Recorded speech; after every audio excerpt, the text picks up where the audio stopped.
لله رب العالمين وبه نستعين على أمور الدنيا والدين. أشهد أن لا إله إلا الله وأشهد أن محمدا عبده ورسوله صلى الله عليه وسلم لا نبي بعده. Ibu-ibu pengajian Masjid Darul Bayyinah yang dirahmati Allah, alhamdulillah kita senantiasa bersyukur kepada Allah Subhanahu wa Ta'ala atas segala rahmat dan karunia yang telah Allah limpahkan kepada kita, mulai dari kita bangun tidur sampai kita tidur kembali. Alhamdulillah hari ini kita masih diberi nafas untuk bisa hidup dan menghirup udara yang diberikan oleh Allah. Alhamdulillah badan kita sehat, walaupun sekarang ibu agak sedikit serak, kayak gangguan pencernaan tenggorokan. Jadi apapun itu, mari kita senantiasa bersyukur kepada Allah Subhanahu wa Ta'ala. Alhamdulillah atas segala apapun yang Allah berikan kepada kita, atas segala rezeki yang telah Allah limpahkan kepada kita. Kemudian kita terus melawat kepada Rasulullah Sallallahu Alaihi Wasallam. Allahumma salli ala Muhammad wa ala ali Muhammad. Karena kalimat inilah yang akan membuat kita mendapatkan syafaat dari Rasulullah SAW. Ibu-ibu yang dirahmati Allah, kita dipertemukan oleh Allah di rumahnya yang penuh barokah ini. Mudah-mudahan pertemuan kita ini Allah jadikan sebagai amal saleh untuk kita dan bisa nanti menjadi saksi di akhirat kelak bahwa hari ini dengan disaksikan oleh ribuan malaikat kita berada di rumah Allah dalam rangka tolak ilmi. Amin. Ibu-ibu yang dirahmati Allah, dalam kehidupan kita ini kita perlu berdoa. Seberapa dahsyat si doa yang telah kita panjatkan kepada Allah. Kita yakin bahwa setiap saat kita pasti berdoa. Dan bahkan di dalam agama kita, setiap kita memulai sesuatu, mulai dari pagi sampai malam, itu ada doanya semua. Mulai dari bangun tidur ada doanya, sampai kita mau tidur kembali semuanya ada doa. Sebenarnya kenapa sih Bu Allah suruh kita berdoa? Bukankah Allah itu sudah atur segala kehidupan kita? Ketika kita berada dalam rahim ibu kita, ketika berusia 40 hari, ketika Allah tiupkan ruh ke dalam jasad kita, bukankah Allah sudah tuliskan takdir kita? Terus kenapa Bu Allah masih suruh kita berdoa? Ibu-ibu yang dirahmati Allah, memang apapun yang terjadi dalam kehidupan kita, Allah sudah gariskan di dalam garis takdir kita. Tapi kita kan nggak tahu apakah takdir baik atau takdir buruk. Yang kedua, takdir itu tidak mutlak, tidak semuanya mutlak Allah tentukan. Tapi ada takdir yang memang bisa kita pilih jalannya. Kan ada pepatah mengatakan, kalau kita mau hidup sehat, ya kita harus pintar-pintar jaga kesehatan. Kalau kita mau kaya, kita harus pintar-pintar bekerja. Allah memang suruh kita untuk berusaha. Dalam memaknai bahwa Allah sudah tentukan segala-galanya itu, disinilah letaknya ikhtiar kita, usaha yang kita lakukan untuk mewujudkan apa? Untuk mewujudkan segala keinginan yang kita mintakan sama Allah. Bu, kita minta kepada Allah untuk diberikan kehidupan yang lebih baik. Kalau misalnya dalam kehidupan kita sehari-hari kita merasa sepi dengan doa kepada Allah, terus tiba-tiba terjadi sesuatu dengan diri kita, kita akan menjadi orang yang takabur, Bu. Ketika kita misalnya mendapatkan sesuatu, kita berusaha, terus tanpa kita ikuti dengan doa kepada Allah, kita bisa beli mobil umpamanya, terus kita akan berucap, ini usaha kerja keras aku ini. Kalau aku gak kerja keras yang malam, aku gak akan bisa beli mobil. Sudah, Bu. Akan timbul rasa akunya kita. Padahal semua yang Allah berikan kepada kita itu adalah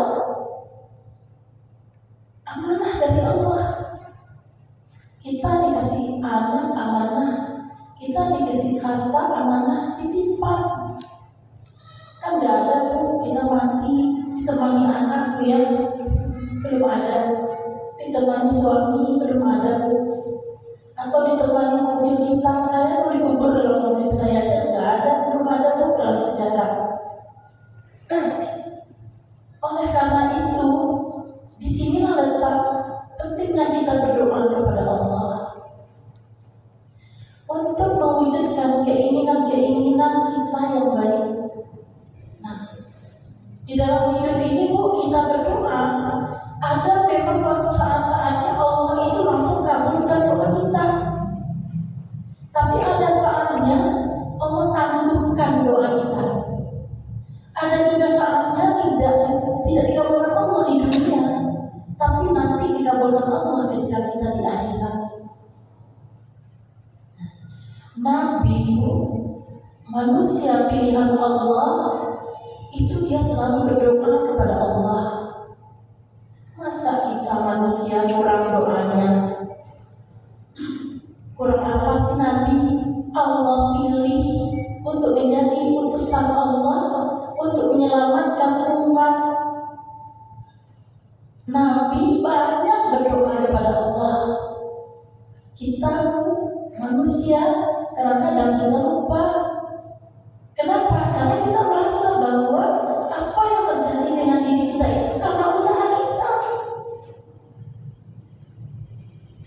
Anak kita berhasil, kita katakan, dia pintar, dia pintar karena dia rajin belajar.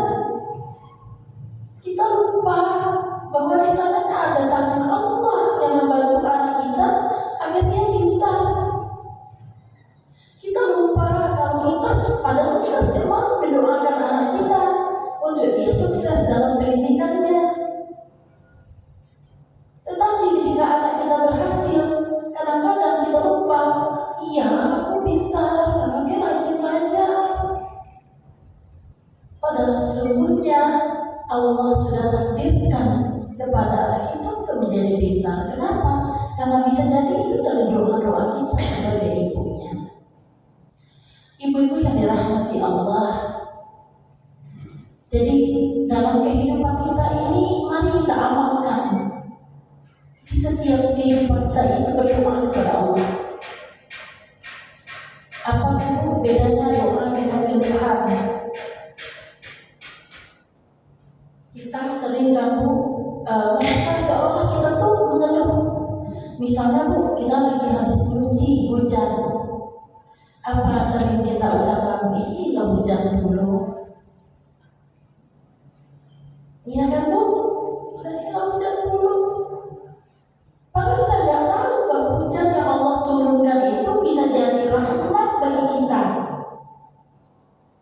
Nah, untuk merubah merubah kalimat kita untuk bisa menjadi sebuah doa, maka awalilah dengan kata ya Allah. Ya Allah, hujan hari ini semoga mendatangkan rahmat. Jadi macet umpamanya Bu, di jalan macet, kita mau buru-buru macet, lalu kita mengeluh, ih macet. Sehingga di samping kita semakin suntuk dibuatnya karena macet itu tadi, tapi ketika kita berdoa sama Allah, ya Allah macet, aku berburu ya Allah, Engkau yang maha memudahkan. Insya Allah mudahkan perjalanan kita. Jadi sedikit saja kita merubah kalimat kita, kita jadikan sebuah doa kepada Allah Subhanahu wa Ta'ala. Ibu-ibu yang dirahmati Allah, dalam Al-Quran itu banyak sekali doa-doa yang diucapkan oleh Nabi yang dijawab oleh Allah Subhanahu wa Ta'ala. Allah berjanji dalam Al-Quran surat Al-Baqarah, A'udzubillahi minasyaitonirrajim. Bismillahirrahmanirrahim. Wa idza sa'alaka 'ibadi 'anni fa inni qarib ujibu da'watad da'i idza da'an falyastajibu li wal yu'minu bi la'allahum yarshudun. Allah mengatakan, kalau ada hamba-Mu menanyakan tentang aku, katakanlah bahwa aku itu dekat sekali dengan hamba-Mu. Allah itu dekat sekali dengan kita. Maka apabila hamba-Mu berdoa, maka akan aku jawab doanya. Falyastajibu li wal yu'minu bi. Syaratnya apa? Yakin Bu, yakin. Jadi kadang-kadang kita Bu dalam sholat saking hafalnya bacaan doa-doa dalam bahasa Arab, karena kita nggak paham apa yang kita doakan. Padahal sesungguhnya ketika kita berdoa kepada Allah, kalau hanya melalui lafal kita nggak paham apa yang kita ucapkan, ya nyampenya juga kurang gitu. Tapi ketika kita paham apa yang kita minta sama Allah, kemudian kita bayangkan dalam pikiran kita bahwa Allah itu wujudkan keinginan kita, itu baru powerful doa kita Bu.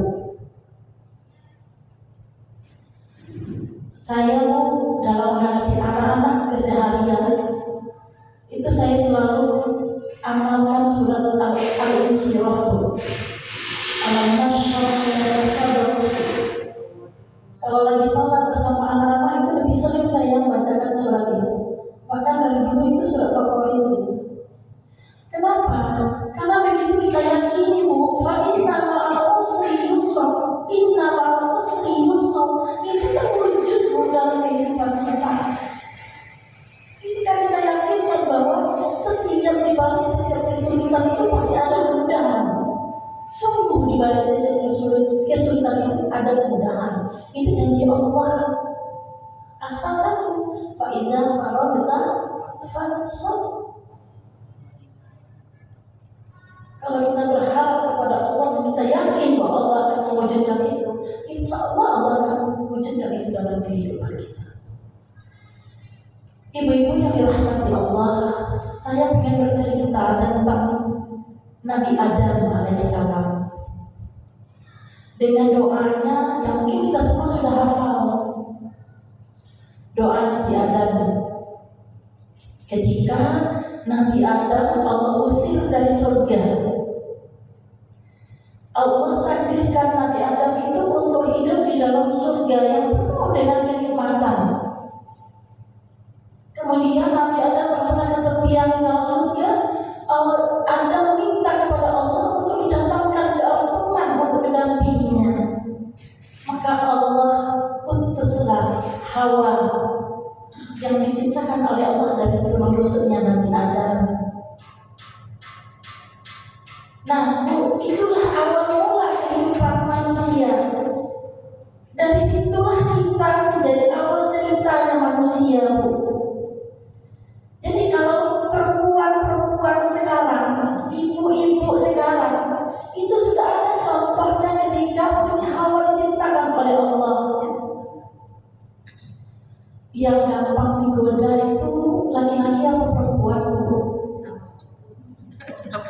yang gampang digoda. Perempuan itu terlalu pakai perasaan, ya kan Bu? Kalau laki-laki pakai logika. Laki-laki sekali digoda dia kan memang Bu, logikanya masih jalan. Tapi kalau laki-laki kalau sudah timbul nafsunya, logikanya hilang Bu. Kalau perempuan Bu, nafsunya besar, 99 nafsunya. Ketika perempuan bernafsu, tetapi logikanya jalan, hilang nafsunya yang 99 dengan logikanya yang satu. Nah itu istimewanya perempuan. Maka kelemahannya perempuan itu dijadikan alat oleh syaitan untuk menggoda. Adam tidak mampan digoda syaitan. Kemudian dia dapat Hawa. Karena dia tahu kelemahannya apa. Ada satu yang larang Allah di dalam surga itu. Kamu makanlah segala-galanya apa yang ada di surga ini. Cuma satu, jangan kamu dekati pohon khuldi. Kan gitu dalam Al-Quran, cerita dalam surah Al-Baqarah itu. Tapi namanya syaitan cemburu kepada Nabi Adam. Enak aja Adam katanya. Menjadi orang yang lebih dimuliakan oleh Allah. Bahkan malaikat saja protes, kenapa manusia yang dimuliakan, apalagi syaitan. Oleh karena itu syaitan mulai menggoda kita. Pertama dia bilang ke Hawa begini, wahai Hawa, kenapa Allah tuh larang kamu dekati buah khuldi? Khuldi itu artinya kekal. Kata syaitan isi sama Hawa, kalau kamu makan buah khuldi itu, kamu akan kekal dalam surga. Kata syaitan, padahal Allah sudah nyata-nyata larang, jangan dekati, bukan makan, jangan dekati pohon khuldi. Pertama gak berhasil tuh syaitannya, besok digoda lagi. Akhirnya apa? Akhirnya Hawa ngadu ke Adam. Adam, aku pengen lihat buah khuldi. Pertama logika Adam masih jalan Bu. Jangan deh, kita kan dilarang sama Allah. Tapi aku pengen sekali. Masih jalan tuh logika Adam. Walaupun pengen makan buah yang lain aja kan banyak di surga ini. Kenapa harus makan itu? Tapi Adam terus merengek, Hawa terus merengek kepada Adam. Aku mau yang itu dah. Akhirnya luluh juga pikirannya Adam. Akhirnya diambilkanlah dua buah. Satu dimakan oleh Siti Hawa, satu dimakan oleh Adam. Ketika Siti Hawa karena namanya karena dia pengen sekali itu, ya dimakan dia langsung keluar. Sementara Adam makan, baru sampai di tenggorokan datang teguran dari Allah. Sehingga akhirnya dimuntahkan oleh Nabi Adam. Siti Hawa tak bisa muntahkan lagi, udah terlanjur masuk ke dalam perutnya. Nah di situ berulang bahwa perempuan itu halangan. Kenapa? Untuk membuang darah kotor. Darah kotor itu imbas dari ketika Hawa memakan buah khuldi. Nah itu kalau sejarah kalau kita kaitkan dengan kebiasaan awal. Tapi kalau di dunia kesehatan itu kan untuk membersihkan darah kita memang iya. Tapi disinilah awal ceritanya anak manusia. Kemudian ketika Adam ditegur oleh Allah, kemudian dicampakkan Adam ke bumi. Nah, ketika sebelum dicampakkan dia sadar dia melakukan dosa, Adam berdoa. Apa doa Nabi Adam itu? Rabbana zalamna anfusana wa illam taghfir lana wa tarhamna lanakunanna minal khasirin. Sambil tersungkur Adam berdoa kepada Allah. Apa artinya itu? Kan sering Bu dalam surat apa kita kan Bu? Apa itu? Rabbana zalamna, ya Allah aku telah menganiaya diriku. Rabbana zalamna wa anfusana, aku telah menzalimi diriku.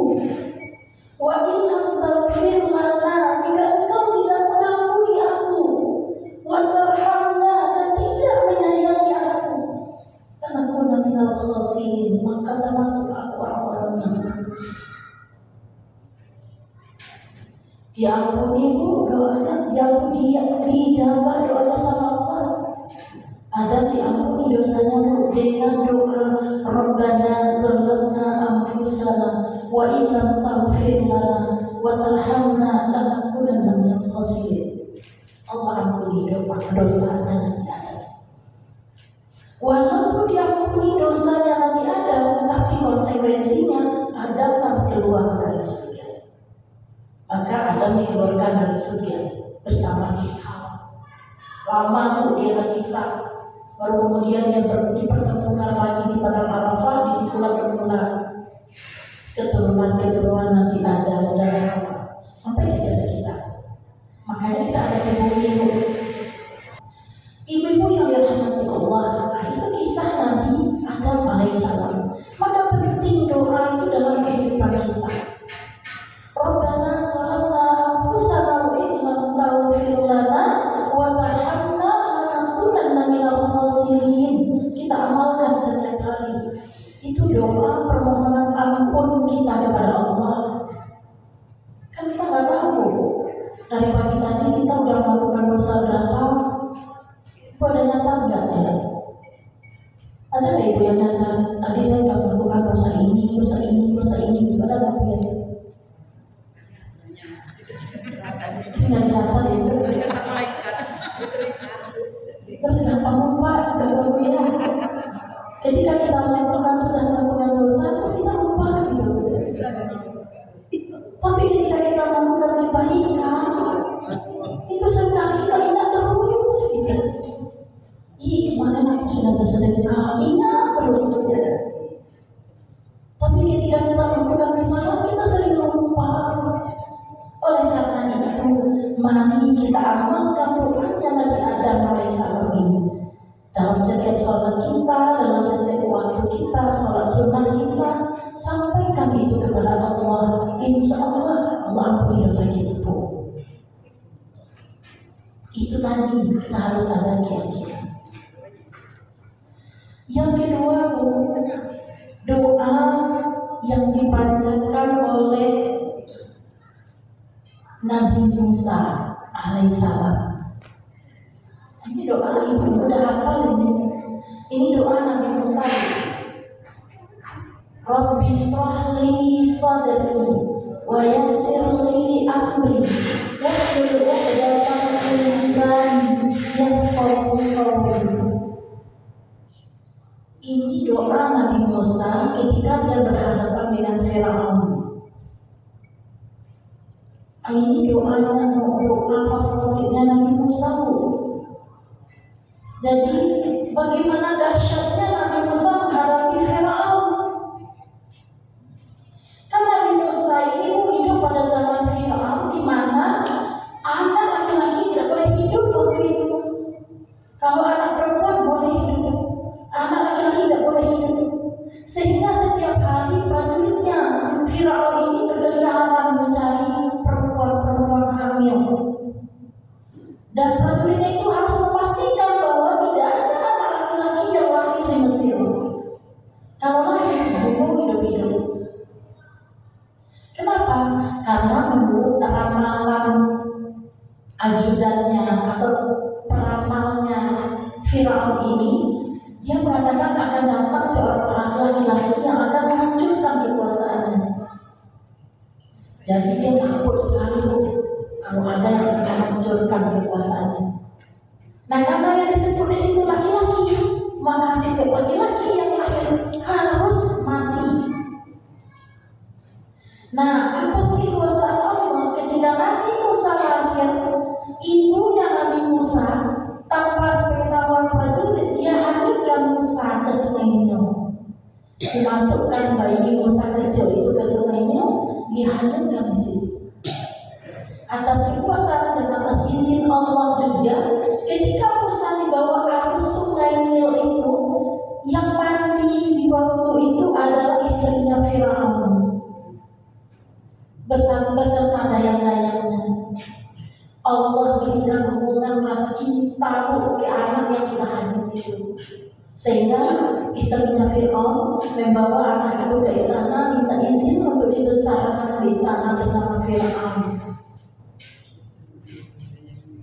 Musa kecil tuh besar lagi keluarga Fir'aun. Dia sudah tahu dari kecil bagaimana gelagatnya Fir'aun ini, yang mengaku Tuhan, dia penguasa, yang maha penguasa, tidak ada yang lebih kuat daripada dia. Allah utus Musa untuk menghadapi Fir'aun. Gimana mau berhasil gak Musa menaklukkan Fir'aun? Tidak gampang, panjang kisahnya. Makanya kalau kita baca kisah-kisah dalam Al-Quran itu, kalau kita ikutin terus kisah-kisah Al-Quran, kita baca Al-Quran terjemahannya itu, kita akan ketemu dengan ayat-ayat tentang perjuangan Musa untuk hidup di tengah Fir'aun, sampai akhirnya Musa menjadi musuhnya Fir'aun. Tapi Musa amalkan doa ini untuk menghadapi Fir'aun. Rabbi shrahli, ya Allah lapangkan dadaku, wa yassirli amri, permudah urusanku, wahlul 'uqdatam min lisani, fasihkan lisanku, yafqahu qawli, agar mereka paham dengan apa yang aku ucapkan. Musa menyampaikan sinar Islam kepada umat, kepada Fir'aun dan umatnya. Luar biasa. Kalau sekarang ini gampang Bu, orang masih mau mendengar cerita-cerita kita. Kalau dulu langsung ditantang, enggak bertentangan ya udah, tak mau orang dengar. Kita walaupun kadang-kadang enggak mendengarkan, masih menghargai orang. Kenapa? Karena kita sudah diajar untuk hidup beradab dalam menuntut ilmu, kan gitu. Tapi kalau dulu itu kan belum ada. Nah, sampai Musa dikejar-kejar, sampai akhirnya dia terbentur ke laut merah dan lain sebagainya, itu kan luar biasa. Nah, Musa pun mengamalkan doa ini. Kalau kita amalkan doa ini Bu dalam kehidupan kita sehari-hari, Rabbi shrahli, ya Allah lapangkan dadaku. Yang tadinya macet itu Bu, karena dada kita gak lapang, ya gak Bu? Kalau dada kita lapang, mau macet ya macet lah, ya macet lah, yang pengen ganggu ya. Mungkin di Bengkulu tidak terlalu ini ya, tapi ada asal-asal macet itu. Kalau hujan ya hujan, walaupun kita banyak jemuran, emang kita bisa atur hujan? Ya nggak bisa. Maka kita lapangkan wadah kita. Nah, mungkin Bu, saya pernah cerita kemarin itu tentang orang yang lapang dada itu. Sebenarnya apapun dalam kehidupan kita itu sebetulnya masalah semua sebenarnya. Tergantung kepada sikap kita. Coba Bu, ayam Bu datang ke rumah kita sudah ngepel, sudah nyapu, ya Bu. Datang ayam tetangga Bu, dia di situ. Marah dah Bu. Ibu kesal nggak? Kesel banget aja Bu ya. Sampai ayam dasar ayam, film kamu. Ngerti nggak Bu ayamnya? Ayam marah nggak kalau kita lagi marah? Besok lagi. Kira Bu ayam nggak ngerti. Justru kita itu sudah membuat energi kita untuk marah-marah sama ayam nggak bakal paham. Itu perlunya Bu, Rabbi shrahli sadri, ya Allah lapangkan dada. Itu contoh kecil Bu. Lagi goreng ikan, datang kucing. Dia duduk manis, sejak kita kan Bu, sampai kita percaya lihat kucing itu. Kucing jagain ikannya, jangan dimakan. Nanti kalau sudah digoreng, Ibu kasih, itu kan Bu. Tidak kan Bu, jangan banyak Bu, sampai betul-betul matanya. Coba Bu belakang sebentar. Makan sama kucingnya kan? Terus kita mau marah sama siapa Bu? Kita mau marah sama kucing, apa kucingnya paham? Kita rampas pun kembali ikan yang sudah ada di mulutnya, kita tidak paham.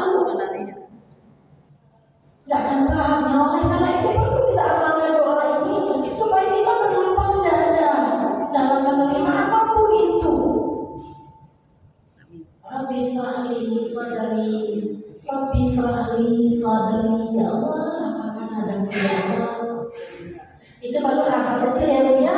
Hewan, ternak yang tidak paham apa-apa. Apalagi anak kita Bu, pulang sekolah, tasnya lempar di mana, bajunya di mana. Kita ngomel-ngomel, ih dasar anak siapa ini? Ya anak kita, ya Bu. Tapi ketika kita lapangkan dada kita untuk menghadapinya, kita lebih selalu lapangkan dadaku. Ketika kita lapang, kita tidak bermasalah dengan diri kita. Maka insya Allah ketika menghadapi orang lain, kita tidak akan membawa permasalahan yang ada dalam diri kita. Oleh karena itu kita selesaikan dulu dengan diri kita sendiri. Kita bertengkar dengan suami, kita jangan cari solusinya sebagaimana suami itu harus paham, tapi kita kembalikan dulu ke diri kita. Selesaikan dulu dengan diri kita. Ketika kita berdiskusi dengan suami kita, insya Allah akan ada jalan keluar. Tapi kalau kita nggak selesai dengan diri kita, bagaimanapun kita nggak bakal bisa, malah semakin memperinci permasalahan kita. Kenapa? Karena itu tadi kita belum selesai dengan diri kita. Jadi untuk menyelesaikan itu Bu, mari kita Rabbi shrahli sadri, Rabbi shrahli sadri wa yassir li amri wahlul 'uqdatam min lisani yafqahu qawli. Kalau hal-hal kecil itu ada Bu, gampang sama Allah untuk berubahnya, betul tak Bu? Coba bayangkan Nabi Musa saja dengan Fir'aun yang dia hadapi, raja yang angkara murka, yang sombong luar biasa, ya? Karena Allah berikan dia kekayaan dan kekuasaan.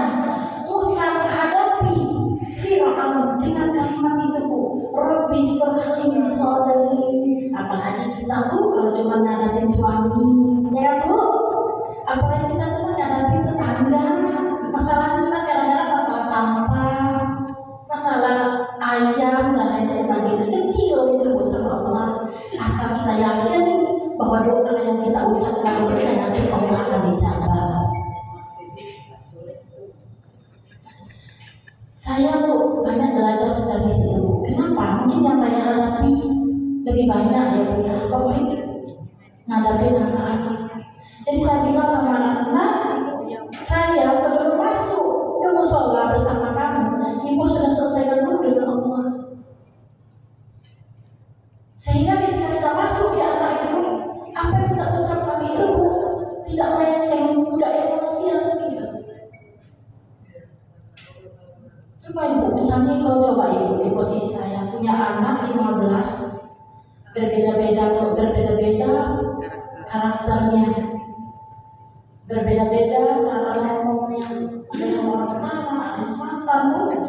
Kadang Bu, saya orang Padang Bu, dia ngomelin, dia melawan itu pakai bahasa dusunnya. Kata temannya, Ibu ngerti nggak Bu? Kalau Ibu itu lagi digibahin sama dia, dia gibahin apa? Nggak tahu, dia pakai bahasa dusun, ya biarin aja kalau dia nggak tahu. Kalau kita nggak selesai dengan diri kita sendiri Bu, kita bakal cari ke Bu anak. Kamu gibahin, apa yang kamu ngomongin? Ngapain kamu pakai bahasa dusun? Kepo, kita tuh nak cari segala-galanya. Maka itu yang saya pakai Bu. Saya berusaha untuk selesaikan dulu dengan diri saya, kemudian selesaikan dulu dengan Allah. Insya Allah kita menghadapi anak-anak itu luar biasa. Kita bisa tenang. Ini kita amalkan Bu dalam kehidupan kita sehari-hari. Bagaimana Rabbi shrahli sadri itu ada di sini. Setiap waktu kita amalkan dalam kehidupan kita. Kita sampai jauh Rabbi sadri. Ada orang datang ke rumah mau marah-marah kamu, itu dia marah-marah tuh karena mungkin agarnya lagi ini. Ibu terus saja berbicara. Insya Allah itu akan dipermudah. Itu yang kedua ya Bu ya, doa. Yang ketiga Bu, ini doa Nabi Sulaiman. Nah, ini doa Nabi Sulaiman ini Bu, doa khusus untuk kita Bu. Untuk kita yang sudah berumur 40 tahun di atas. Ada nggak yang 40 tahun bawa-bawa ya Bu ya. Tinggal di rumah. Berarti udah sama ya Bu, udah sama 40 tahun di atas. Nah, ini doa Nabi Sulaiman Bu. Apa doa Nabi Sulaiman ini? Rabbi auzi'ni an ashkura ni'mataka allati an'amta 'alayya wa 'ala walidayya wa an a'mala salihan tardahu wa adkhilni bi rahmatika ya arhamar rahimin. Doanya Nabi Sulaiman Bu. Apa itu doanya Nabi Sulaiman? Ibu kenal nggak Nabi Sulaiman? Nabi Sulaiman itu siapa ya Bu ya? Pernah dengar nggak Bu Nabi Sulaiman? Nabi Sulaiman itu adalah nabi yang Allah kasih mukjizat bisa berbicara bahasa binatang dengan apa saja dia bisa ngomong, kayak burung bisa ngomong. Bahkan Bu ketika dia mengirimkan surat cinta dan Bilqis itu burung Bu yang ngapain surat cinta ke Ratu Bilqis. Ratu Bilqis kan nanti akhirnya jadi istrinya Nabi Sulaiman. Padahal itu kerajaan itu Raja Sulaiman dengan Ratu Bilqis itu dua kerajaan yang berjauhan.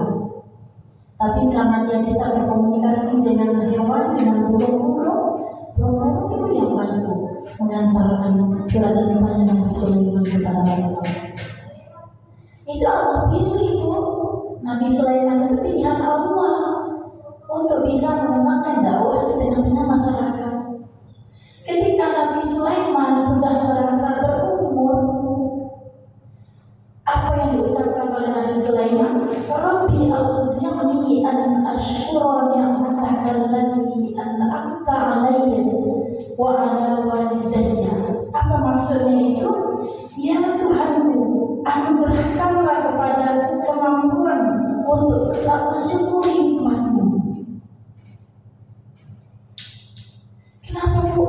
Harus umur 40 tahun. Kamu kalau dulu Bu, kaki kita masih kuat Bu, lari pagi, naik tangga di kampung, naik gunung dulu. Ketika umur 15 sampai 25 masih gagah-gagahnya kaki itu lupa kemana saja. Mata juga waktu itu masih terang-terangnya. Dari jauh aja nampak kamu. Kita tinggal di komplek ujung ini sampai ujung situ aja nampak sama kita. Apalagi kalau ada sesuatu yang aneh, yang ada nampaknya di mata kita. Nah Bu, sekarang ketika kita umur 40 tahun itu, kalau menurut psikologi Bu, umur 40 tahun itu adalah waktu pendewasaan. Kita sudah dewasa. Kemudian puncak dari suatu usaha. Biasanya kan orang kalau udah 40 tahun itu dia udah stabil, ekonomi udah stabil, anak sudah tinggal ini, gitu kan? Kan gak ada kita umur 40 tahun nak mikirkan ingin mau beranak lagi satu. Karena nggak mikir, udah 40 tahun mau pengen punya anak lagi, enggak kan? Kita malah pengen membesarkan anak-anak lagi kan Bu. Nah makanya Nabi Sulaiman mengatakan, Rabbi auzi'ni an ashkura. Berikan ya Allah kemampuan untuk mensyukuri nikmat-Mu. Itu banyak nikmat yang Allah berikan kalau kita tidak pandai bersyukur. Coba Bu, sekarang kita lihat kabur ya Bu ya. Mohon maaf ya Bu, tampaknya dulu sedikit.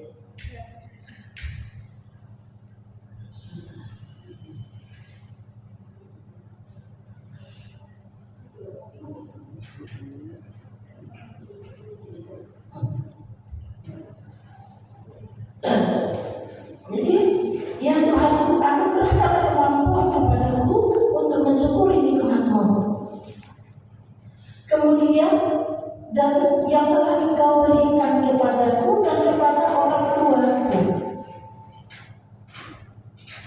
Ibu yakin nggak bahwa apa yang Allah berikan kepada kita sekarang itu telah diberikan oleh Allah kepada orang tua kita sebelumnya?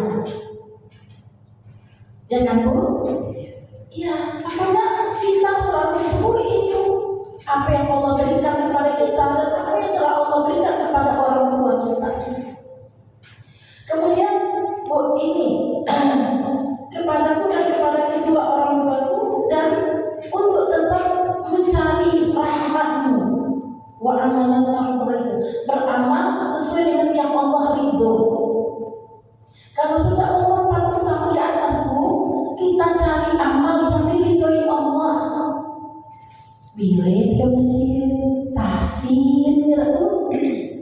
Nah, ada lagi nggak Bu kita yang masih karaokean? Kan nggak ada Bu, 40 tahun masih pakai karaokean. Ya kan Bu, terus senang pantai nggak ada.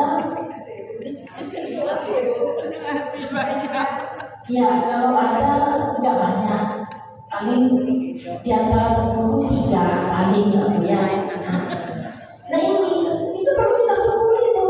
Ibu bisa hadir di masjid ini itu wajib Ibu syukuri itu. Betapa banyak orang-orang yang sudah berusia seusia Ibu nggak mau ke masjid.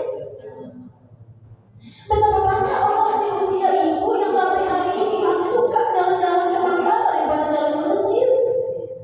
Perlu Ibu syukuri itu. Makanya doa ini mengajarkan kita untuk selalu berusaha melakukan sesuatu yang Allah ridho.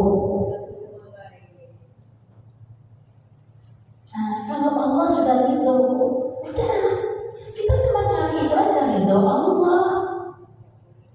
Pengajian cari ridho Allah, bukan karena cari kesenangan tetangga, bukan karena diminta untuk dipuji-puji soleha gitu ya, tapi betul-betul mencari ridho Allah. Bukankah kata Allah, setiap langkah demi langkah engkau langkahkan menuju masjid, satu langkah itu adalah kebaikan untuk diri kita. Nah, makanya ada doanya juga sebelum berangkat itu. Kita pasrahkan dulu kepada Allah. Kalau misalnya kita lupa doa minimal Bismillah ya Allah, pulang ke masjid. Jadikanlah langkah demi langkah ke masjid ini sebagai amal soleh ya Allah. Nah itu supaya kita tuh senantiasa, kan tadi ya, kalau hamba bertanya kepadaku, katakan aku tuh dekat sekali, dekat Bu. Jadi kalau Ibu sendiri jalan, ngomong sendiri itu gak apa-apa. Kita ngomong ya Allah, ya Allah. Iya kan? Kita ngomong ya Allah, Bismillah ya Allah. Aku nak ke masjid, mudah-mudahan langkahku adalah langkah menuju surga. Allah itu dekat sekali Bu. Allah Maha mendengar, Allah Maha mengabulkan doa. Maka marilah kita panjatkan doa-doa istimewa kita kepada Allah Subhanahu wa Ta'ala. Supaya apa? Supaya hari demi hari kehidupan kita untuk menuju husnul khotimah terwujud. Gak cukup Bu, nanti ketika diumumkan inna lillahi wa inna ilaihi raji'un dalam meninggal siapa gitu kan, terus kita mendoakan semoga husnul khotimah.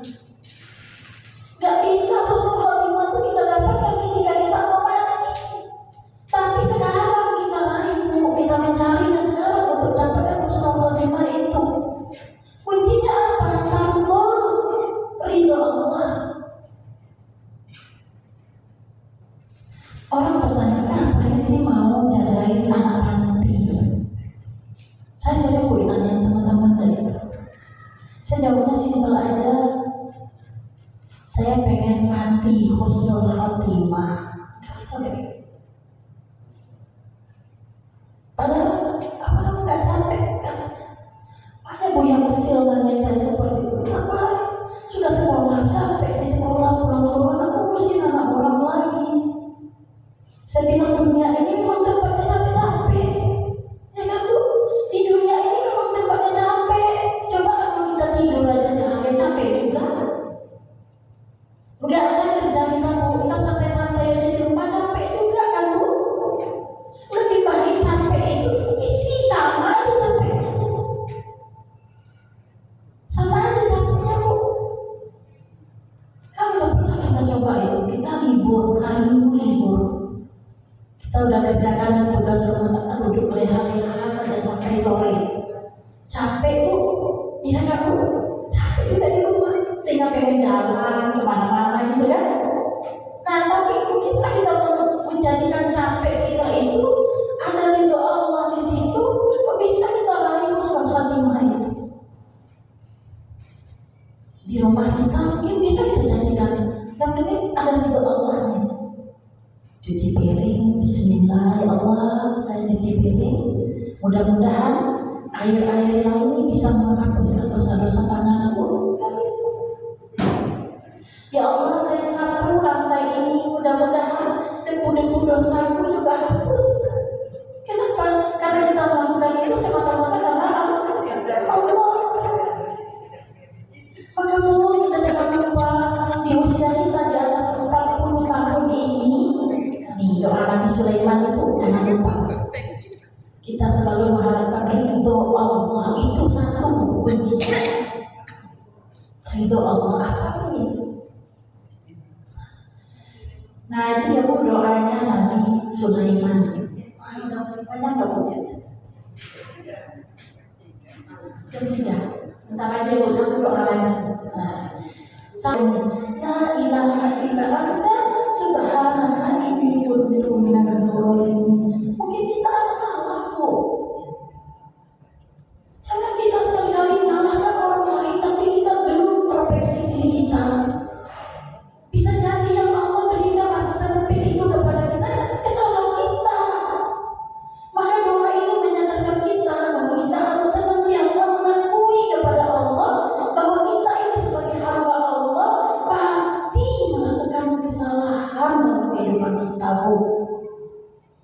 Soalnya dengan doa ini akan melembutkan hati kita untuk bisa menyelesaikan segala persoalan dalam kehidupan kita. Insya Allah itu doa-doa populer dan doa-doa Nabi dalam Al-Quran. Mari kita amalkan dalam kehidupan kita sehari-hari. Insya Allah janji Allah itu inna ma'al usri yusra fa inna ma'al usri yusra. Asal syaratnya wa idza marata fansab wa ila rabbika farghab. Janji lagi Bu, fa idza sa'alaka ibadi anni fa inni qarib. Yakinkan itu Bu bahwa Allah itu dekat sekali dengan kita. Apapun yang kita minta Allah pasti kabulkan doa. Insya Allah. Mohon maaf Bu jika ada kekurangan dan kesalahan, kepada Allah saya mohon ampun. Billahi taufiq wal hidayah. Wassalamualaikum warahmatullahi wabarakatuh.